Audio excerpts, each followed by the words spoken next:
How did you roll out a storytelling workshop virtually with your teams? What'd you do? So the way I think about any kind of skill building, skill development is there's a point where you have to introduce, the topic, a framework. Then there's the reinforcement that you'll do. So we'll get into that, and that's obviously where AI comes into play. And then the retention. How do you kind of assess, are people, is their confidence increasing?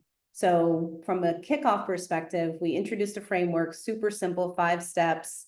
Start with a punchline to kind of break that, almost like a pattern interrupt, kind of get their attention.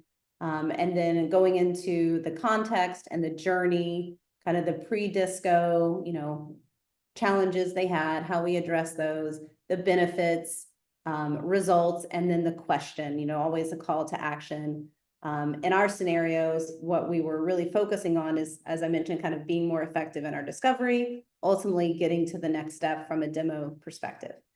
And so we introduced that. We did some breakout rooms. We had folks work in small teams, which is always great.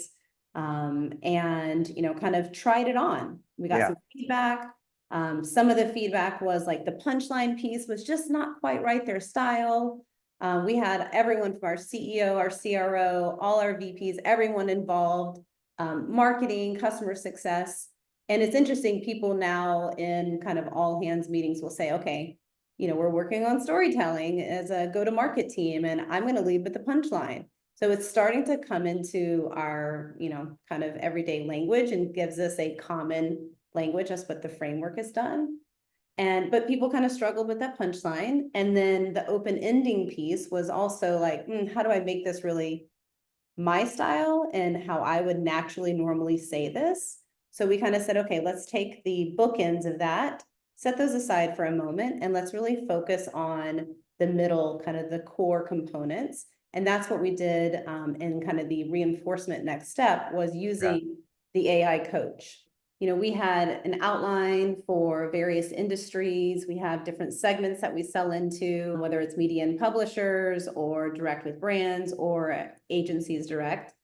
And so we were able to kind of customize that component and really just nail several stories that we knew were going to really validate the value props and the, almost unbelievable results, frankly. So social proof, and then had them use the AI coach, focus on key phrases. We didn't put in any kind of restricted words necessarily because we wanted it to be very natural and conversational. And when you speak, you're not nailing all the words perfectly every time. Otherwise, you do probably sound like an AI agent. So we wanted to be just natural and not restrictive. The words matter in the coach, like when you're doing your pitch practice, but the score also really matters. It's the score, the quantitative piece that really prompts and encourages people to practice more. I mean, we, from maybe our academic days or just that's how you're wired and that's your motivator is to, kind of get the perfect score and continue to increase. Of course, there's always the competitive element too for anyone in sales. But being able to practice again, iterate. I asked folks on average, how many times did you practice? 5, 6 times. I'm like, wow, that's pretty cool. Rarely do I hear anyone who say, I only did it once. So I think that practice piece is really important because, we don't have much time. In fact, in our sales summit this week, we talked a lot about how do we free up time? How do we use AI to help us free up time? How do we give time back to our sellers, so they can do the important selling activities? And preparation takes time.